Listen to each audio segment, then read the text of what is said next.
This is another one.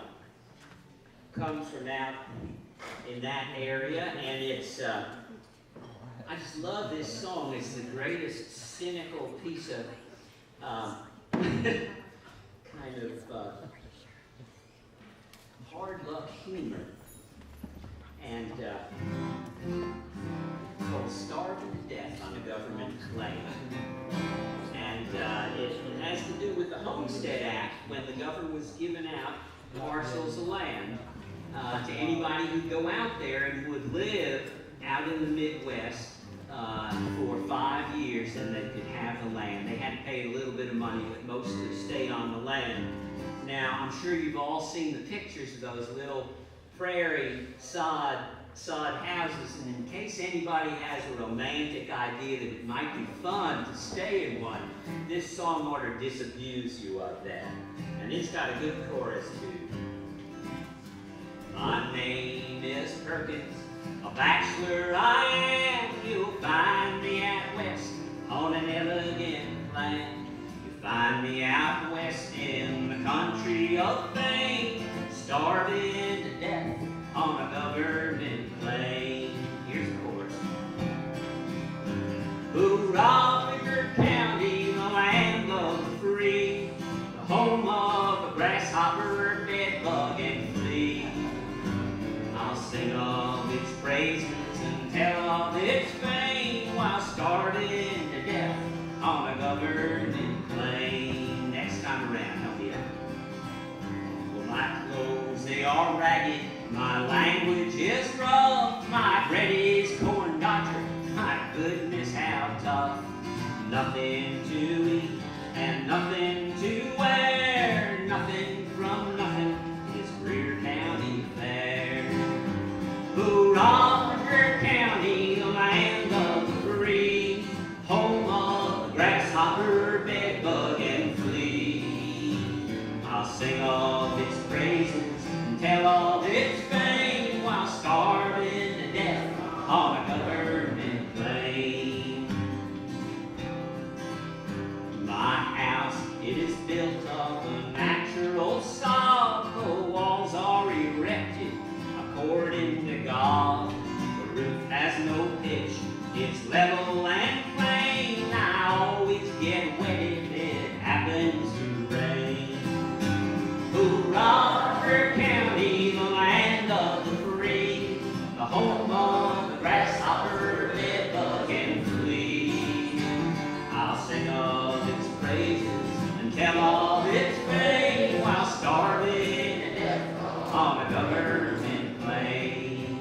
Here comes a favorite verse. How happy I am as I crawl into bed. A rattlesnake rattles a tune in my head. A gay little centipede, free from all care, crawls out of my pillow and into my ear. Hoorah, Greer County, the land of the free, the home of the grasshopper, bedbug, and flea. I'll sing of its praises, tell of its fame while starving to death on a government claim. Come on, you claim holders, I invite you to stay and chew your hardtack till you're toothless and gray. But as for myself, I'll no longer remain a starve like a dog on a government claim. Hoorah, Greer County, the land of the free, the home of the grasshopper, bedbug, and flea. I'll sing of its praises, tell of its fame while starving to death on a government claim.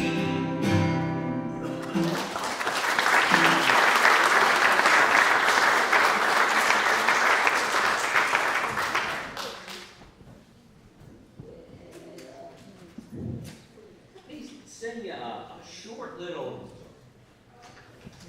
ballad that Bobby Fulcher, who was here for just a little bit in Knoxville. Raise your hand if you knew Bobby Fulcher. Oh my goodness, maybe he was here for longer than I thought, and I was gone and he stayed. But Say that again? He's been here regularly over the last 30 years. Oh my goodness, unlike me. Well, he told me about some things he was collecting from a fellow named D. Hicks out there in the Cumberland Plateau, and sent me a tape quite a while back, and had some really nice things, and one of them was a song about crossing into the Cumberland Plateau, and just a stark, it's written as an epistle, a letter back home from somebody who has crossed over into that area, and just a striking song.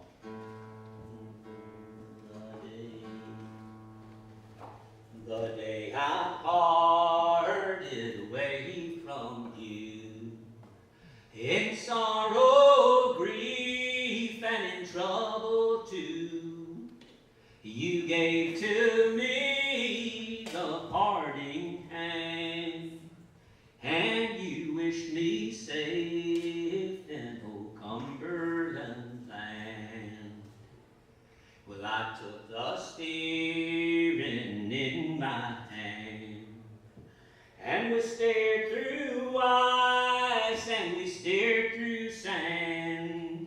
Well, I took the steering in my hand, and we steered our way to the Cumberland land.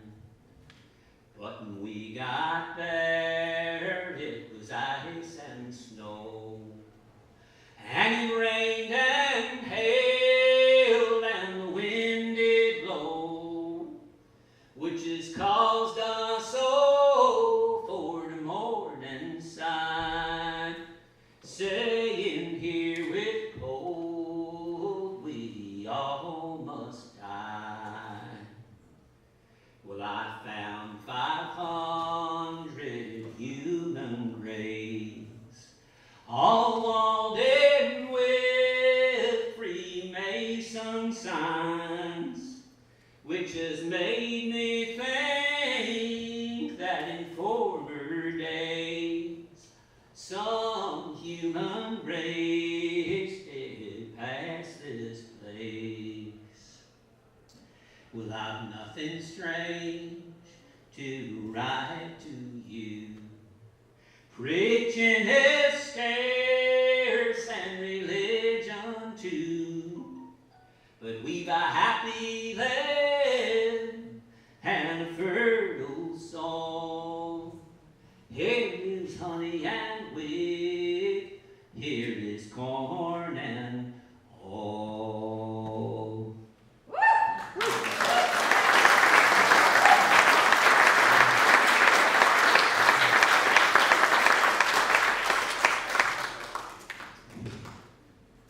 Well, I've spent the last 20, maybe nearly 25 years now, pretty mixed up with Hispanic folks here and abroad. Been down quite a few times to Central America, and about 12 years ago married a wife from Colombia in South America. And you can imagine what it's like listening to the news all the time. And my wife watches the Spanish language news, where when the rapists and the murdering thieves come to the barbarians come to the gate, they actually talk to the people. And they tell you about fleeing the gangs, and they tell you about, carrying, their baby 2,000 miles to reach. It's pretty rough. But actually, I divert just a little bit. I've also gotten just really interested in the work of Cesar Chavez, who kind of followed in the footsteps of Martin Luther King. He worked just about the same time, moved out from Arizona in 1937, and he had lived on land that they owned. And they weren't rich by any means, but they had land, and they had a big old thick-walled adobe home that the family shared, and he had 200 cousins lived around there, and they had a little store and got by until the drought came in the 30s that drove the folks out of Oklahoma, and it drove them out of there, and they packed it all up and they headed out to California. And it was just a rude awakening after leaving their own farm there and coming into this little one-room shack where they were to stay, which had no doors, and there were 12 of them. And they had to share a bunch of bathrooms, and going out and finding out that, of course, there was no place to do your business out in the fields. And everybody shared the same dipper, so they passed around, the same germs. And you did your hoeing with a short-handled hoe, bent over all day long, so that before the age of 30, your back was wrecked. And just all kinds of stuff like that. And people had tried for quite a few years to organize the fields, but found it just impossible. Because people were moving around all the time. There was just too much riding against you. And he just made up his mind that he was going to do it. He got Dolores Huerta to help him. And in 1962, I believe they formed the United Farm Workers. And it's fascinating to read his autobiography and hear him tell all the details, but it's just a wonder. They had to fight so hard. They did all kinds of great strategy. You see, as Martin Luther King knew that when you use nonviolence, you've got to be a whole lot more creative with your techniques. And every time they ran into a wall, they'd come up with a new technique.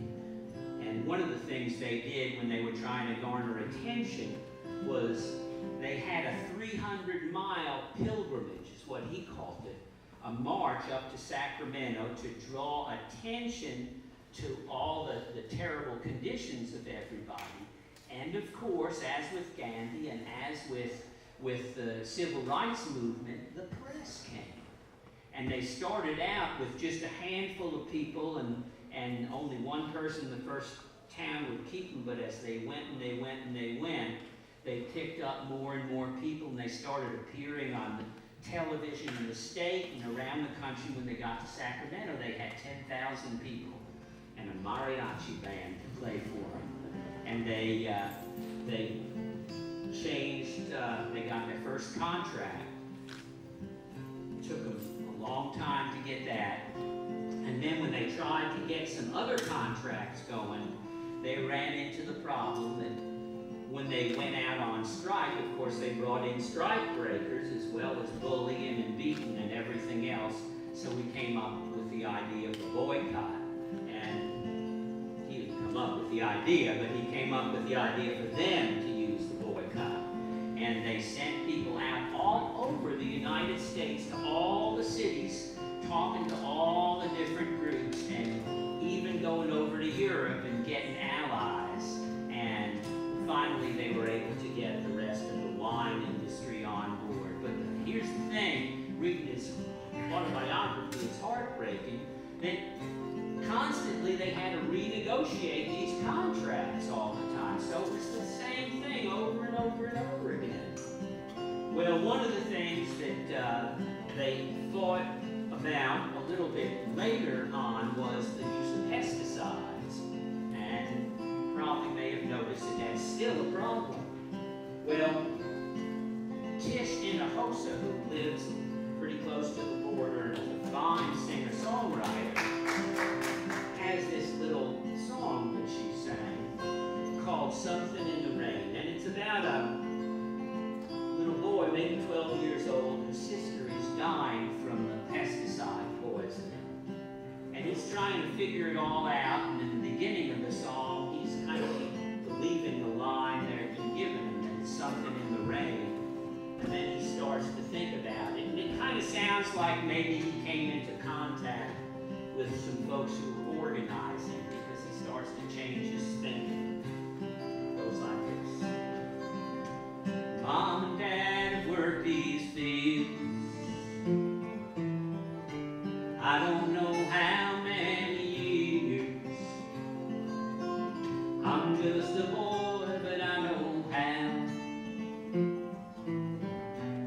go to school, work is slow. We have seen our country's roads, from Bakersfield to Illinois. And when trouble comes our way, oh yeah, I've seen my daddy pray. There's something wrong with little sister, I hear her crying by my side. Mom is shaking as she holds her, we try to hold her through the night. And Mom says, close your eyes, be told, dream someplace far from here, like the pictures in your school books. Someday you can take us there. There must be something in the rain, I'm not sure just what that means. I believe the talks of sins of men and prophets break the land. There must be something in the rain, or what else could cause this pain? Those airplanes clear,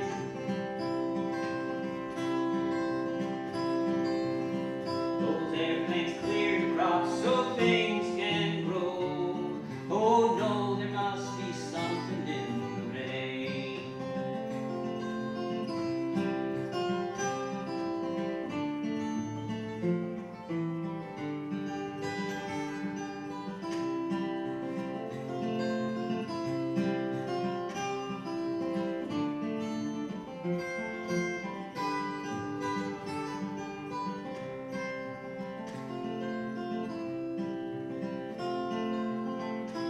Little sister's gone away, Mama's working long again, and me, I think I understand about our life, about our land. The talkers talk and dreamers dream, I will find the place between. I'm afraid that I believe we can change these hurting fields, because there's something in the rain, but there's more here in our hands. Will lead us right about the sins of men whose prophets break the land. And the rains are falling down from the growers to town, and until we stop this killing chain, there's something in the rain.